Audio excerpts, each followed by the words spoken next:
Pred dnevi je bil v Sloveniji, v Ljubljani, predstava oziroma par predstav Cirque du Soleil, torej tisto gledališče, mislim, da je kanadsko.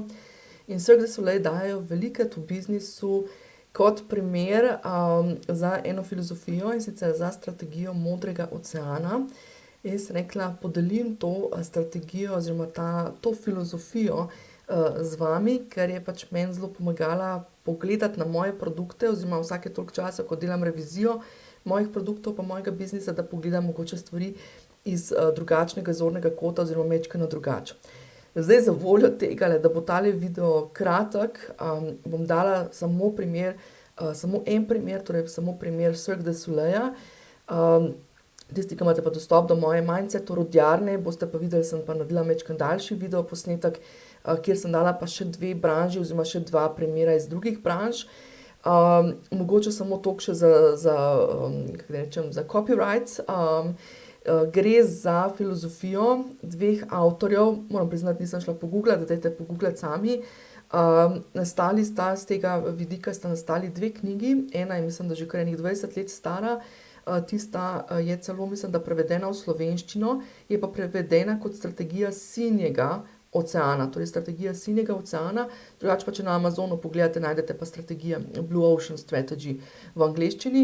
Par let nazaj, mislim pa, da je prišel še drugi del tega, recimo te zbirke, kjer gre pa majčkeno bolj v praktičen vidik, kako se res tega praktično lotiti in tako naprej. Skratka, če vas pritegne tale tematika, no, predlagam, da malo pogooglate pa poiščete torej knjige na Amazonu. Jaz bom pa samo toliko, da vam dam mogoče neko iztočnico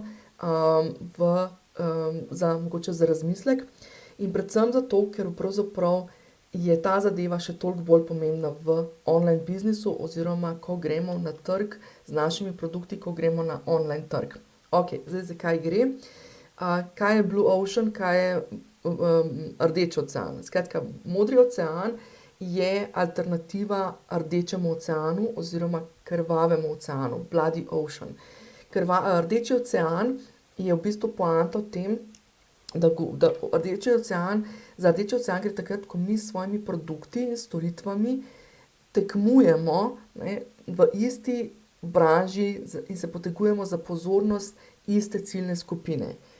Primer, ne vem, jaz z online biznisom, skratka, sem enaka z vsemi ostalimi, ne, razen pač toliko, kolikor smo se že pogovarjali, konkurenca in tako naprej, da smo mi dodana vrednost, to se pravi, da je pač dodana vrednost v nas samih, ampak po drugi strani z nekimi produkti pa storitvami pa tako naprej imamo pa vsi nekako dosti podobno, ne, pa imamo neka mentorstva, pa imamo neke e-tečaje pa tako naprej. Podobno je v vseh drugih branžah, praktično kozmetična, ne vem, karkoli pravzaprav, ali pa recimo coaching, poslovni coaching, life coaching in tako naprej. Skratka, če gremo mi s klasičnimi stvarmi, ki jih vsi delajo tako, v bistvu smo eden od mnogih in torej plavamo v tem Rdečem oceanu, kjer je dosti težje dobiti pozornost, kjer, ja, pač da nam zašla preveč daleč. Modra strategija oziroma strategija Modrega oceana, na drugi strani pa Modri ocean predstavlja tam, kjer pravzaprav mi nimamo konkurence, kjer mi ustvarimo nekaj bolj edinstvenega, nekaj bolj našega, še bolj našega, kot smo lahko mi sami naši, ne. V tem kontekstu recimo, no, je ta stvar recimo v online svetu oziroma v online biznisu še toliko bolj pomembna, ker recimo jaz dam velikokrat primer, če ste vi jezikovni učitelj, jezikovni trener, pa ponujate neke delavnice z področja nekega tujega jezika v klasični obliki, on-site, to se pravi, da ljudje pridejo k vam na teren, pa če jih ponujate recimo, bom dala za primer v kranjskem območju, je velika verjetnost, recimo v Sloveniji, v Kranju, bojo tja hodili na vaše delavnice samo ljudje iz Kranja in okolice.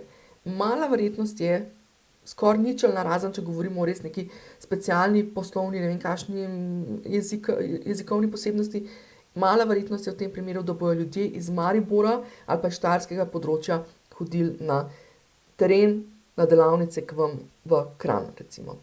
Ko pa greste vi online, pa vi kar naenkrat postanete konkurenca z vsemi, ki delajo online.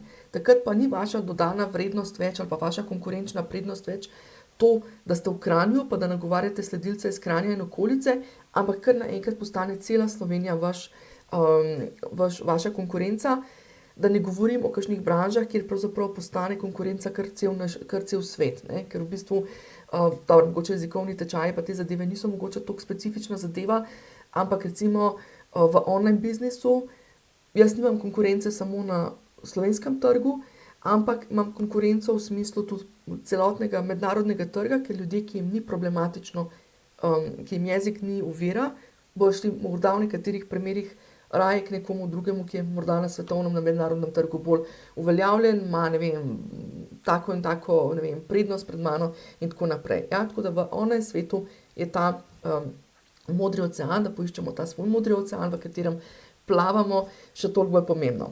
Evo, in kje Cirque du Soleil tukaj pride v poštev? Cirque du Soleil velikokrat dajo kot primer enega takega modrega oceana. Kaj je Cirque du Soleil naredil? Cirque du Soleil je pogledal, zakaj ljudje hodijo v cirkus in zakaj ljudje hodijo v gledališče in česa v cirkusu v resnici ne rabiš nujno in kaj je v gledališču tisto, zaradi česar morda ljudje bi šli v gledališče pa ne grejo. Skratka, on je pogledal dve branži in iz tega ustvaril čist en unikaten produkt. Cirque du Soleil, torej predstave.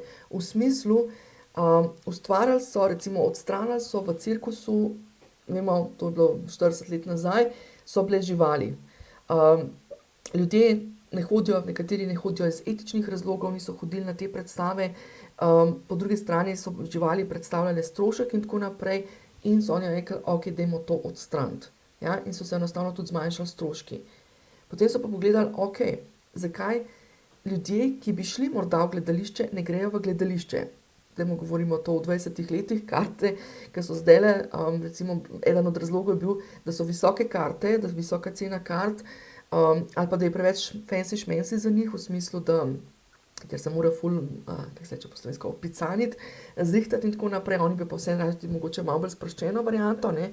Skratka, so pogledali, ok, pri gledališču, kaj je ok ljudem, so rekli, aha, ok, je neka gledališka predstava, je nek rep, pa smiselna predstava od začetka do konca, vemo, v cirkusu so bolj, bom rekla, neke taki skeči pa te zadeve in so enostavno naredili torej čisto unikaten produkt, kjer so ohranili iz cirkusa akrobatiko, one kostume, to preprostost v smislu, da se glih ne rabiš ne vem kako zelo opicaniti, ko greš na tako predstavo.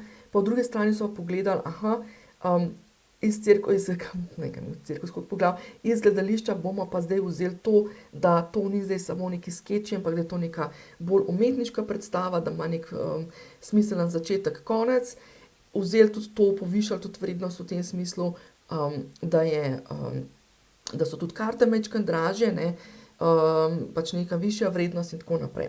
Skratka, evo, kaj lahko naredite? Zdaj to je zgolj en primer, v resnici pri strategiji modrega oceana gre za več poti, kako lahko to pogledamo, torej tukaj je bil primer, kjer smo pogledali dve branži in iz tega ustvarjali nov produkt.